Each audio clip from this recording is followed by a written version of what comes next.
Hi, everyone. It's me, Elna, from elnakane.com.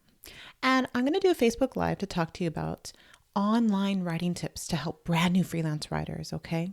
Because if you're a brand new freelance writer and you need help on how to write online, then I'll help you with getting some tips to help you so that you can gain some good clients and you can, raise your service rate if you want, all right? Because as a freelance writer, the best thing is to show prospects that you write really, really good, and then your service rate can go up and up and up, right? All right, so if you're here, say hi. Let me know you're here because, one of my biggest fears is that I'm talking so much and no one can hear me, and this is just for nothing. So hopefully you can hear me. I did post in my Facebook page some questions, so you guys did ask me some wonderful questions. Not all of them are related to writing. They're more for marketing as a freelance writer. So I don't know if I'll be able to cover those that would be a hodgepodge kind of Facebook lesson. So I thought I want to stick mostly to online writing tips, especially in the whole blog post writing, article writing, service. I really don't want to talk more about like white paper writing tips or email writing, newsletter tips, press release writing tips. Those are all very niched down to your type of service. And I have most of my experience in blog writing in general. And I feel that those types of writing tips could help you with other types of services that you provide. It just gives you sort of like like a blueprint, like almost like a template sort of kind of thing. So if you guys are here, just say hi. Let me know what you guys are doing. All right. So what I think I'll do is I'll go through my tips and then I'll start answering your questions. And if you have any questions about online writing tips, specifically for clients, just pop them in the comments right now and I hopefully will get to them. All right, so there are a couple things that I like to do when I start writing for a client. If a client doesn't give me a content brief, if they don't really give me any information, and that often happens a lot. I don't know about you.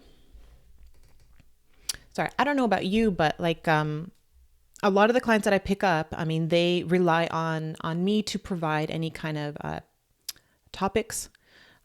And they leave it up to me to outline my blog post. They leave it up to me because they refer to me as the expert. And you know what? I'm actually totally fine with that. I really like having that, that freedom of writing an article for a client in the way that I feel would represent them the best. I like having that control. That's just personally me, but I know for a lot of new freelance writers, they have no direction. And so having some kind of like outline would really help. So what I would do is once you've discovered that topic, it's really good. I have my notes here, so I'm going to be like looking really, really down, I guess here, right? Is to have, to create that basic outline. All right. And one of the things that I like to use is, if you have like a Google Doc, or if you're using like a planner, start writing on that, your article topic and your outline. I don't know if you guys know, but I really like Ashley's productivity planner right here. And in the planner, she has this article planner or article. So it has all these things. And I like to fill this out when I'm writing a blog post, as you can see. I'll drop a link to the blog post that I talk about this planner. I create my goals in it, and I do my weekly tasks for my freelance writing clients in this specific planner that I really, really like. So what I like to do is I like to just denote all of those points. What is my proposed headline for it? What is the general topic idea? Sometimes I might have to put the audience because I have B2B clients, but I also have B2C clients as well. Not many B2C, which is business to consumer.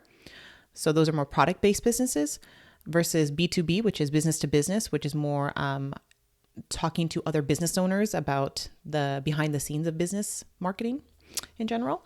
So I might have to, quickly put the audience, am I mostly talking to marketers or am I talking to consumers kind of thing?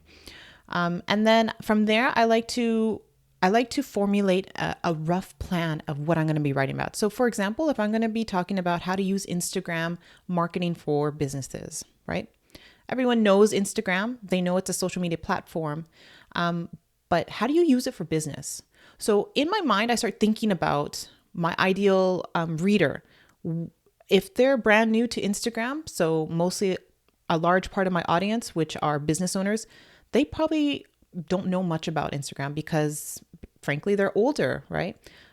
Just like I don't know much about Snapchat. It's not in my age bracket, right?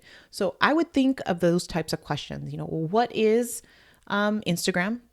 What are the basic Instagram marketing strategies? And then how can I use that for business marketing purposes, right? So I like to create an outline that's sort of like a funnel. So like broad, and then niche down. And then the whole blog post is about those topics.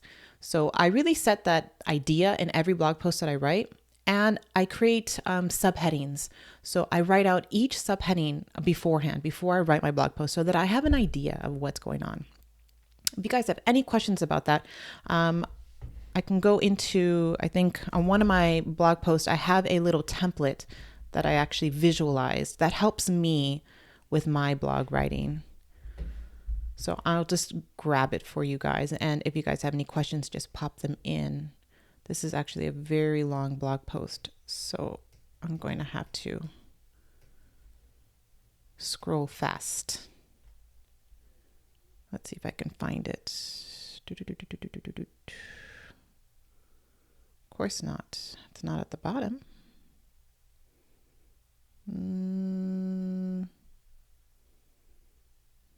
Where'd it go? Oh, I thought I had it here. I just can't find it quickly. Let me see if I can...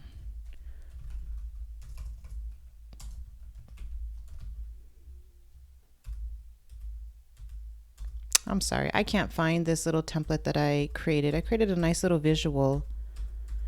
No, I'm sorry, I can't find it. But that visual has a blog post template. So it has like a visual of where to put the image, where to put the headline, how many subheadings, and what to do for your conclusion kind of thing. So along with my outline of a blog post for a client, I like to keep in the realm of how to write a blog post for online reading, right? That's something that freelance writers should understand and should know how to do. Because it's quite different than if I was to write a blog post personally. And, on some of my blogs, I do write blog posts that are personal to me. So they have a different type of format, maybe. It may not be like a rant, but it might just be more like storytelling. And so the subheadings just gives it a bit more context kind of thing.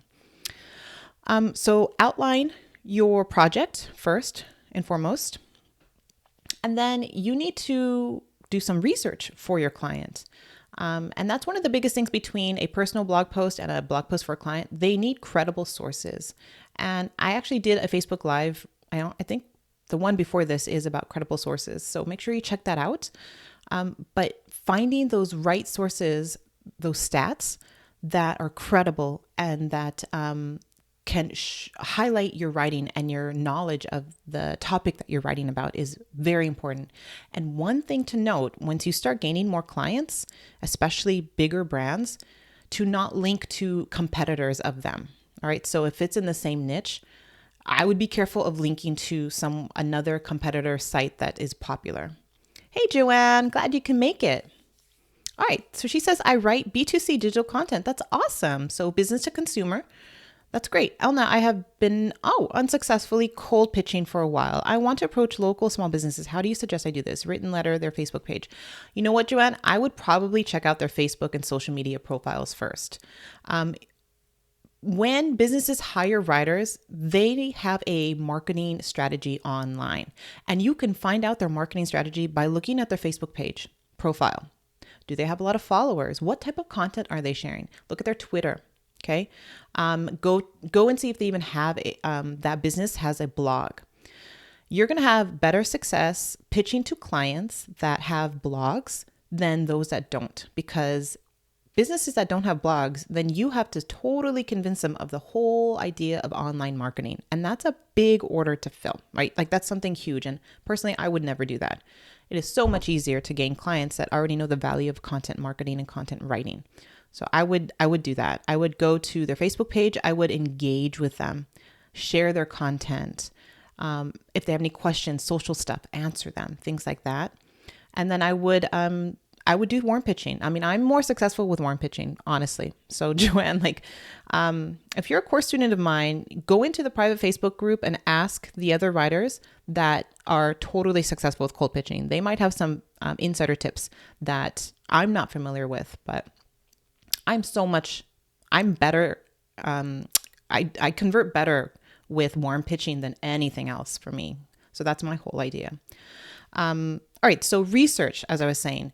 So do not link to competitor sites. So for example, if I'm a writer let's just say I'm a writer for Neil Patel, I'm not going to link to his competitors, which would be like Smart Blogger or for like Blogging Wizard or things like that. I probably wouldn't heavily rely on those other sources. I would have to rely on other digital marketing go-to sites. So, possibly HubSpot.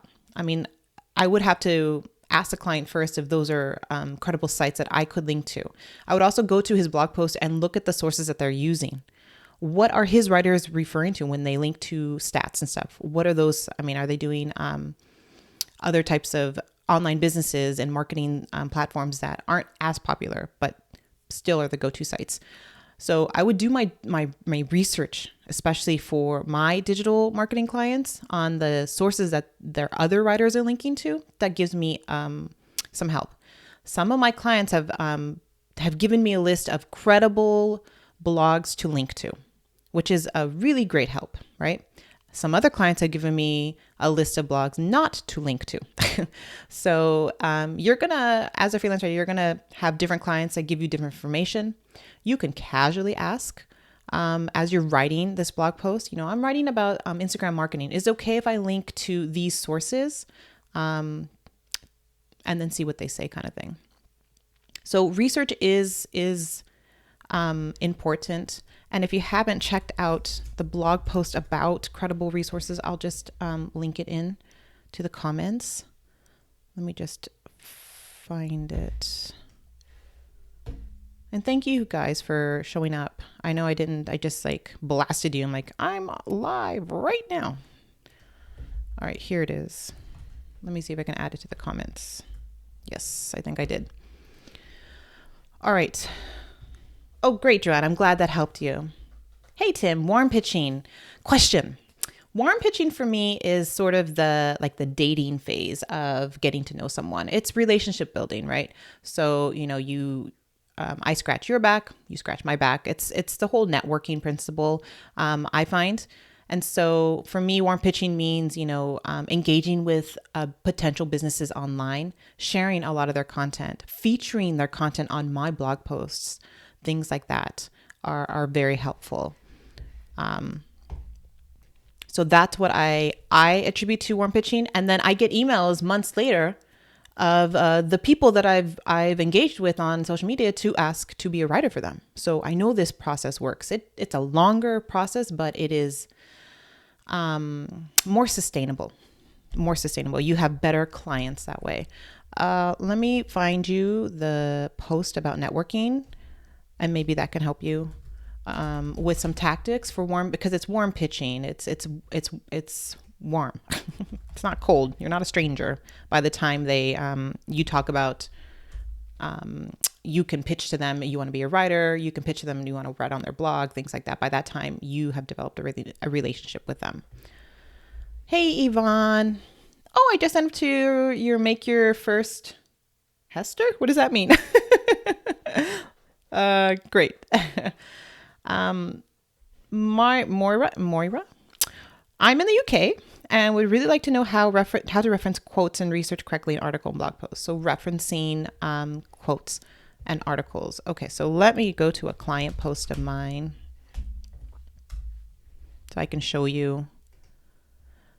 I'll show you referencing first. I don't know if I quote many people in my blog posts. Actually, that's not something that I do all the time, but I can find another client post. Okay, so let me see.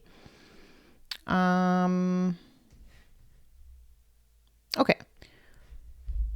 I don't think I added that one. Let me see if I can give you. Okay, so here in the beginning, I give stats. So the average ROI for email campaigns in the US is $44 for every $1. All right. This is a stat. I didn't just create this out of my mind. Like, I had to reference this. So when you're referencing actual statistics, you have to back that up. Here, according to HubSpot, and then I guess I did reference here with quotations. About 49% of businesses use some form of email automation. And I decided to reference this as sort of a quote. Maybe because when I was writing this paragraph, I couldn't find a way to write that in my own words, because I needed to relay exactly what HubSpot said. So I just quoted what they said. So this is how I would do my quotations and referencing. So in a recent study by HubSpot, according to HubSpot, things like that you can write in your content, I would do. And then if it's like a big, let's say you're doing case studies, then as long as you link to the blog about the case study, and then, let's say through email you interviewed someone, then you can, as long as you refer to their company and say, I sat down with such and such of the company that you're talking about, and I asked him these questions. And so then you start pinpointing those questions and, quoting them in a quote. So as long as you, in your blog post, before you start talking about those quotes, that you reference the person, their brand, their blog, their company, whatever it is, then you can do it that way as well. So I hope that helped. All right. Hi. So I hope that helped, Moira. Oh, good, Tim. I'm glad you like that. All right. So we talked about the research of gathering those sources, making sure that you are backing up your writing. So, I have a contributor blog, Imperfectly Perfect Mama. So I have mom bloggers write blog posts for me. And it doesn't matter to me if they link to Parents Magazine or if they link to the Baby Center. It really doesn't. Oh, my hair is being really staticky right now. That's not good.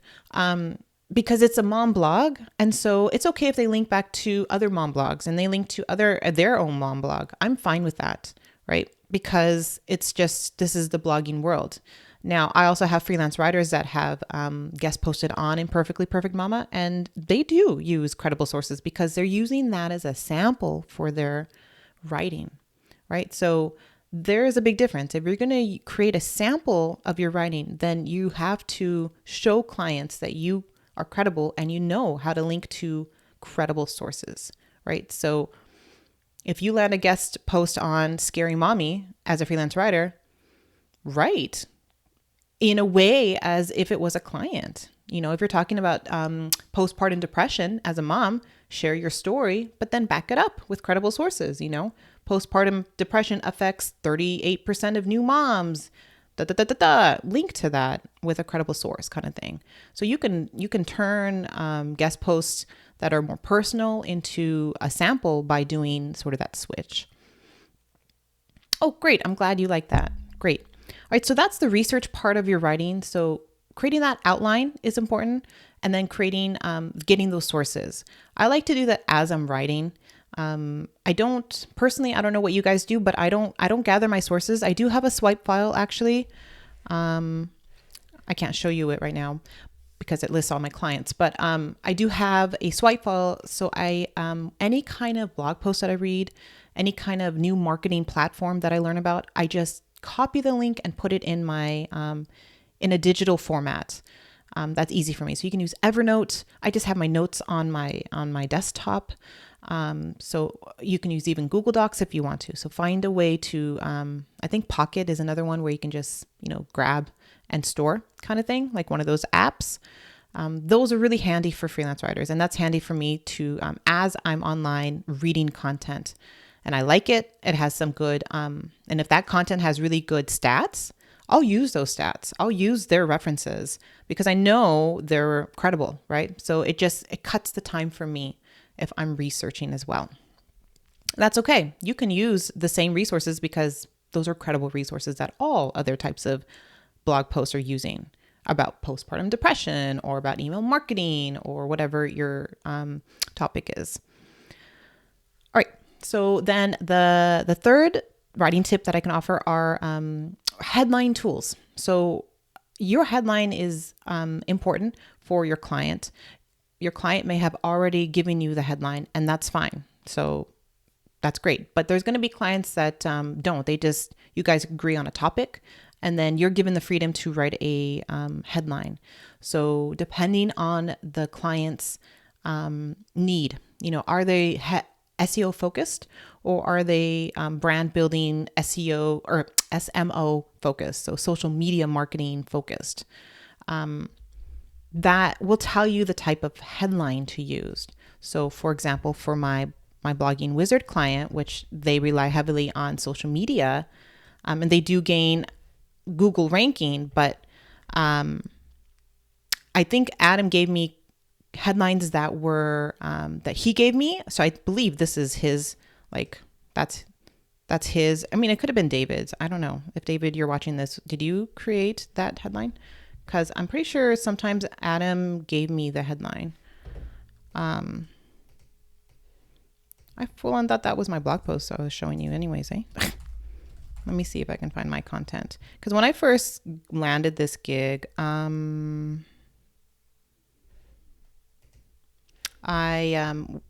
was given a lot of freedom actually to write. Let's see.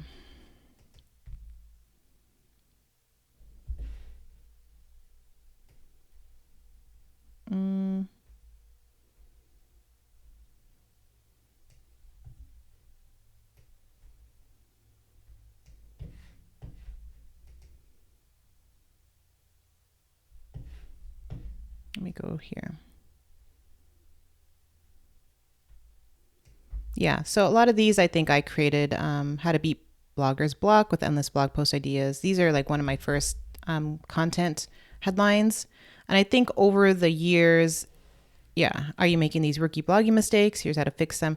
Those are generally my topics. But as you can see, I think Adam was giving me more headlines like to use instead. Oops.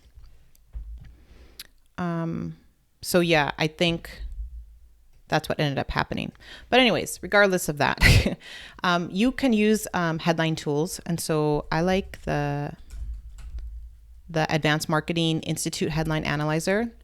That's kind of a nice baseline. I mean, you don't have to use these headline tools as a make or break. But I mean, I don't know if I like add this, let's see, if I add this headline, you pick a category, then you submit it. So, I mean, I'm giving 33%. So they say that, for most copywriters, they should be between 30 to 40%. So I sort of passed, thankfully, that I'm showing you. But yeah, you want to sort of strive for that. Of course, the most gifted copywriters will have over 50%. So again, that can give you some motivation to work and tweak those headlines. So yeah, I mean, this is a nice little tool. I like to use this when I first started just to see if I'm like, am I really a good writer? Like, am I doing a good job here? Is this what will work? Oh, sorry, my microphone is like totally bopping me when I'm talking. I'm like yeah. Okay. So there's that one. And then, what's that other one?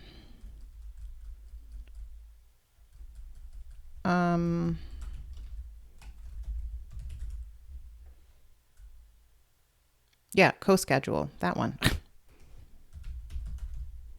Schedule is a nice one.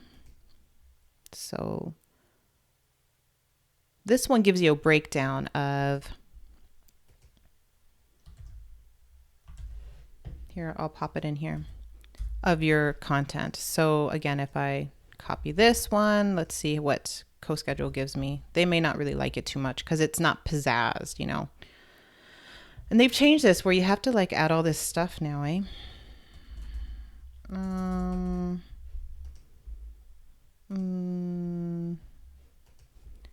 Okay.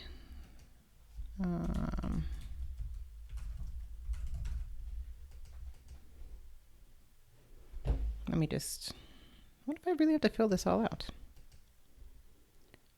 Solopreneur. Just me. Sure. Sure. All right. So I don't know if you have to do that every time you submit your headline. It'd be kind of nuts to do that every time. Okay. So, I mean, I got a 67, which is, not the best or whatever, but this gives me scores on a lot of factors. So I can tell you right now that this headline was more for Google than for gaining like social media audience kind of thing. Yeah, so it's like a neutral sentiment because I'm not using emotional based words in my headline. So again, looking at the client and their needs. I mean, if they're a dentist blog, are they looking for some pizzazz in their headlines? Wow, use this toothpaste to wow your next date. Is it emotional based? You can up that versus the 5 best toothpastes for for your next date. I don't know, like something like that, where it's more SEO driven, it's more informational driven. So you need to play around with that based on your client's needs and what they want from you. So as you can see, I do a mix of headlines that I want to rank in Google and then headlines that are more for the readers. So it depends on that need. So I hope that helps. So that's your headline tools. Those are some headline tools that I like. Like I said, I've used. Hi, everyone. And then the whole writing part of it, the conversational aspect of writing. I just wrote a blog post about how to write a white paper. And, I learned through my process of writing about that blog post that white paper writing is more formal, right? It's less conversational, but at the same time, it is conversational to a point because you are turning like dry information into readable information. So it does have to have some sort of conversationalism, some sort of that type of writing. And so for me, I mean, practice your writing, practice telling your story. I know for a fact that I'm not the best like in-person storyteller. It could be a confidence thing for me. I mean, I'm an introvert. So, like this past weekend, I went to some parties, and I'm not the loudest person there. I'm not the one that's chit-chatting constantly to other moms. I'm quiet and I listen. And so, take it as it is. That's just me. So I'm more comfortable just blabbing to myself right now than anything. And it could just be a whole confidence thing for me. So it might be for you when you're writing that it's a confidence thing. And all I can do is share with you to just keep practicing. I still go to those birthday parties. I don't drop off my twins. I still make those play dates. I still engage in conversation with other moms, even though it is very difficult for me to connect with them because I'm simply such a different type of person than these other moms. So I do my best. I really do my best. And so that's what I tell you as a writer. Do your best, learn from others, and adding that conversational piece. So for me, I like to use I think Brian Dean of Backlinko talked about bucket brigades. It's a copywriting technique, and bucket brigades is a sort of curiosity thing. It's to get the reader to keep on reading. So your goal as a freelance writer, when you write that first sentence, is to make that reader read the second sentence and the third sentence and the fourth sentence and your whole entire blog post. Granted, online readers scan most of the content online, so they are scanning.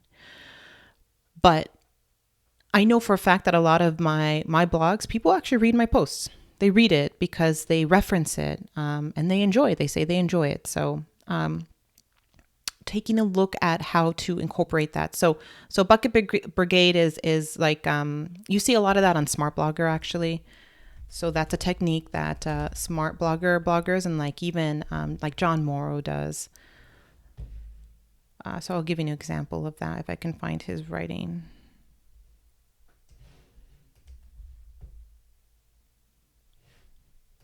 Let me see a good blog post.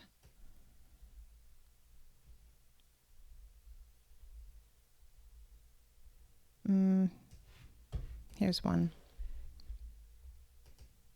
Right. So he starts his blog post It's hard, right? Like, you want to read what's next. This is what I mean by bucket grade. Like, it's something like, okay, it's hard. What is hard? What's going on here? So then you have to read the second sentence. And if that is interesting, then you read the third one and you go on. So that's what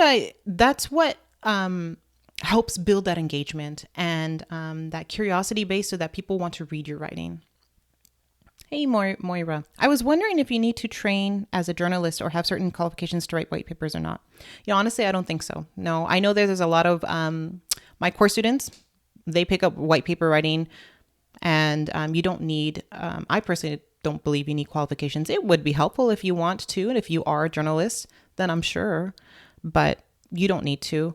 I was asked to write a white paper early on, and I did that. And I realized after doing that, I didn't like it. I don't like writing about, employment. What was it about? Like bad hiring mistakes for employers. Like I wasn't interested in that. I was more interested in the whole online and blogging aspect. So, but that's good. I mean, I learned through that process. So yeah, so when you're writing, especially if you're doing online writing, article writing, blog writing, these types of things, even newsletters, you need to hook that reader, and you do that in the beginning. So I like to use bucket brigades. I also like to ask a question. So it's similar to asking a question, oh, you want to make, I bet you're here because you want to make money, right? Question mark. Well, yeah, I'm on this blog post because the title is how to make money as a mom blogger. Yeah. I like to ask those questions that make the reader nod their head. If I'm writing a post about organizational hacks, I might say in my first sentence, if you're anything like me, then you're looking right now on your desk, coloring books and pencils and a water bottle and 3 hair ties, I'm trying to relate to that reader. So that's what I do when I write. Sorry, you guys are not seeing me. When I write content, I envision myself as the reader, and then I ask those questions that I know the reader is agreeing to. That gives me, what's the word? That makes me know that I'm writing the blog post for that person. So that's my exercise of doing things. So when I'm writing a client piece, I really have to sit in the shoe of that audience. So if they're bloggers and marketers, I sit with them as if they're they might be knowledgeable in the topic that I'm writing about, but they don't know how to connect the dots, right? That's where my writing can break down that process and help them. And I find that the clients like that type of writing when you can connect the dots in your writing to help that reader understand more about their brand, more about their process, more about their credibility in whatever niche they're writing about. So I hope these writing tips help you. And I told you I would talk about the questions you asked me. So let me look at the questions here. For SEO purposes, what is your minimum amount of words per post when it comes to your blog? I don't have any minimum amount. For me, at least, it has to be 1,000 words. I think right now the online marketing survey stats say it's like 1,400 words is like the base to start with. My most recent client wants me to do a heavily SEO based post, and their word count is 3,000 words. So it depends on the client. For my own personal blogs, I write at least over 1,000 words. If you want to rank in Google, then you want to have that valuable blog post. And usually valuable blog posts are in-depth, long form content. All right, another question. How do you do research that support the topic ideas? I think we talked about credible sources. Check out that video before because I show you my process of finding those stats. I like to create that outline first so I know what I'm writing about. And then as I'm writing, I might write like, I'm talking about Instagram. I'm going to link, I want to know when did Instagram start? I need to find that credit. So as I'm writing, I might think of a question. I go find that source and then I link to it kind of thing. That's how I build my sources when I'm writing. Another question is about freelance writing jobs. So this is not about writing. Another question, what if you don't have any of your old samples related to what a potential client has asked for? Do you simply write a new one? Do clients tend to ask where your work has been published? No, I haven't had any clients ask me where, but at the same time, I have given them my samples page. So give them your portfolio page, even if it's unrelated content. Hopefully a client can look past that and look at your writing quality and not what you're writing about, right? So, like I said, I've landed clients on my freelance writing blog, and it's all about freelance writing. It's not about, whatever they hired me for, if it's about email marketing, for example. So they can see the quality of my writing. So hopefully they can for you, Emma. So I would still link to your portfolio page or your sample page. Okay. How to write wow intros of 200 words, the type of hook the reader. So we did talk about bucket brigades and hooking your reader in the introduction. So try to make it your goal when you're writing to get the reader to read the first sentence and then get them to read the second sentence. And how do you get them to read further? How are you going to do that? Present the problem, walk in their shoes, think about the questions that they're asking, and put that in your writing. Okay? I hope that helped. Apart from Google, where else can I do my research? You can search on Pinterest if you wanted to, but another place that I like to use is Google Trends. Actually, is a nice little place just to see if what you're talking about is worthy of writing. Again, another thing that you want to do with your clients, you want to have relevant topics. You want to talk about relevant things that are happening.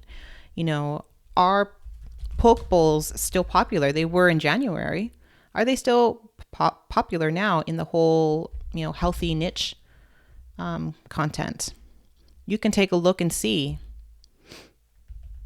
once it shows the little graph of the past. I think this is the past 12 months. So look, it's going to be on an upwards trend. So if you have a health client and you need to write about healthy stuff, write about poke bowls. They're popular right now, right?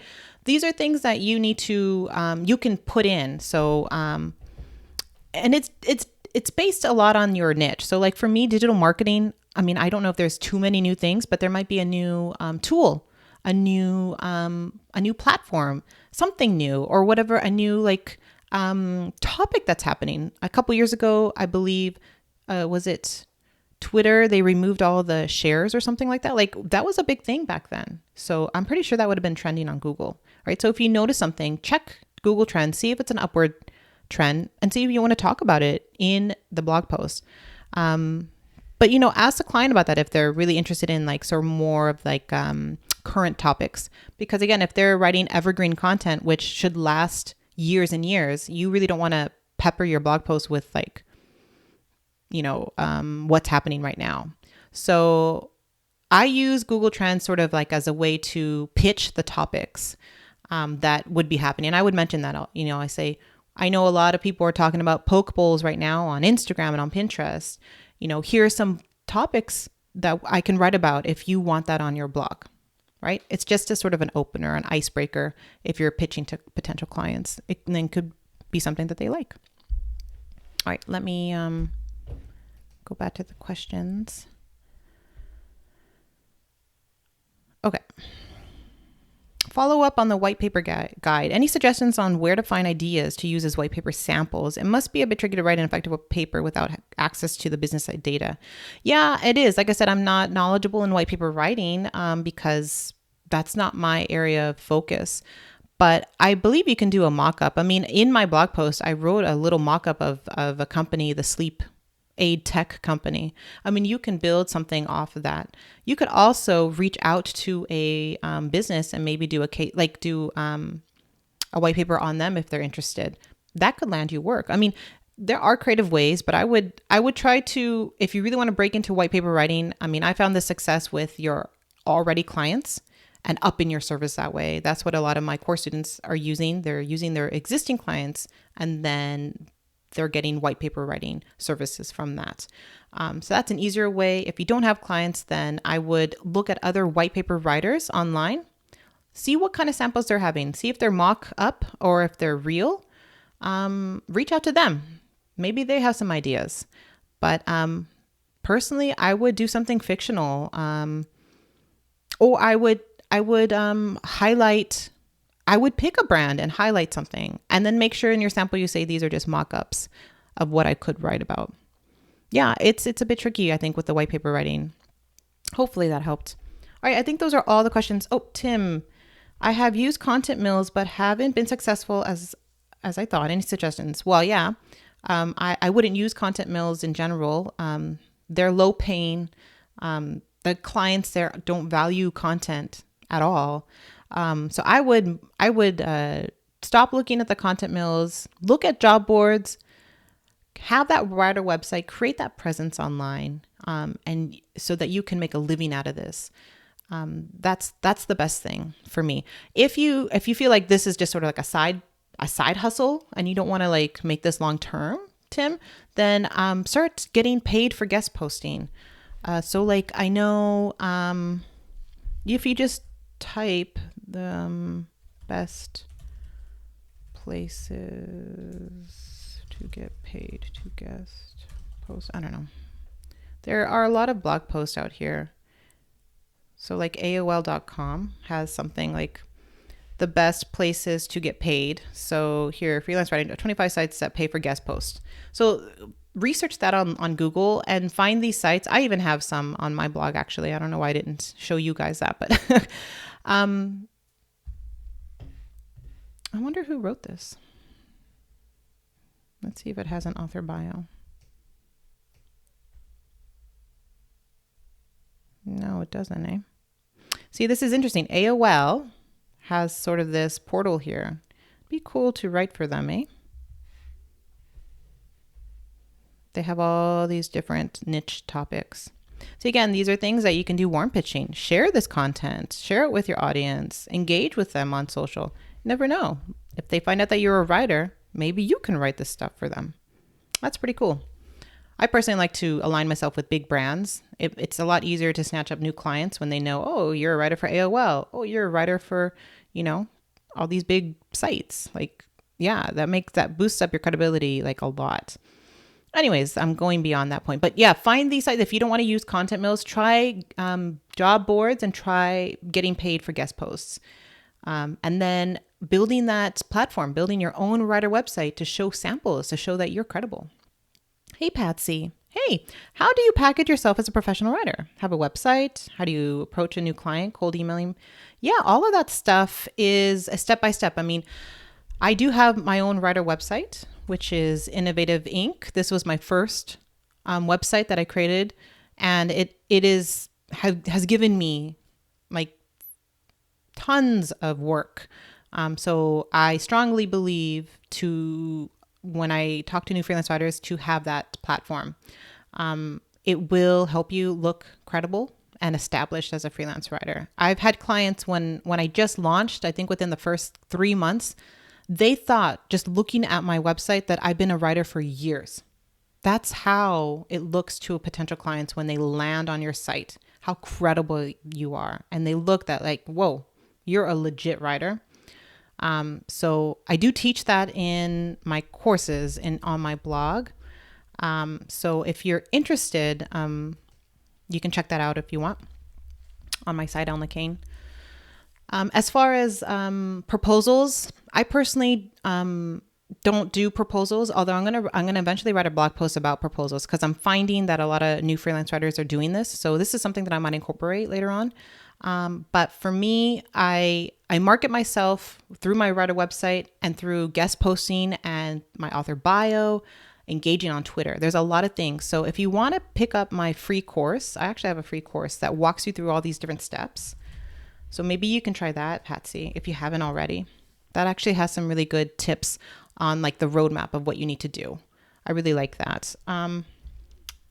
Davi, so a content mill is not even worth the time. I personally wouldn't. I mean, it depends on what you're happy with. I believe content mills are really low paying. You can land, like if you go to like a freelance job board, I mean, a lot of blog posts start at $50 versus content mills are like 2 cents, So wouldn't you rather have more money that way? So I would focus my energy on the biggest places that give you the biggest ROI. Those are job boards. That is guest blogging, that is building your writer website. Those are the biggest things that can give you the biggest ROI down the road, right? You're gonna put that work up front to become a sustainable writer over time. I created that writer website almost 5 years ago, and I'm still gaining clients. And that site doesn't get a lot of traffic. It might get 200 visitors a day, but it converts the most out of all of my blogs because it's targeted, right? It is a very niched site. So if you can create something like that, then yeah, your visitors will convert over time. All right, so enroll in that free course. I mean, I talk about the writer website because it's like super, like for me is my lead generation. It's like my number one way. So if you don't know, or if you want something that's totally budget friendly, the writer website in a weekend shows you how to create that writer website. I give you so here's an example of one of the students. Very easy. I don't know if I have another example in here. But that's something to consider. I give you sort of the tech behind of how to set it up. But my other courses give you the copy, more of the marketing aspect. But this at least gives you a visual identity, a visual representation to start gaining clients. So hopefully that helps. Hey, Soar. Oh, thanks. Her course is very detailed and provide wealth of knowledge. Thank you so much. Yeah, I'm glad you liked it. All right, everyone. I honestly, I don't want to be like marketing right now. And I lost my Facebook. Did I even show you? I don't know if I showed you. Okay, doesn't matter. If I didn't show you, did I show you this already? The writer website?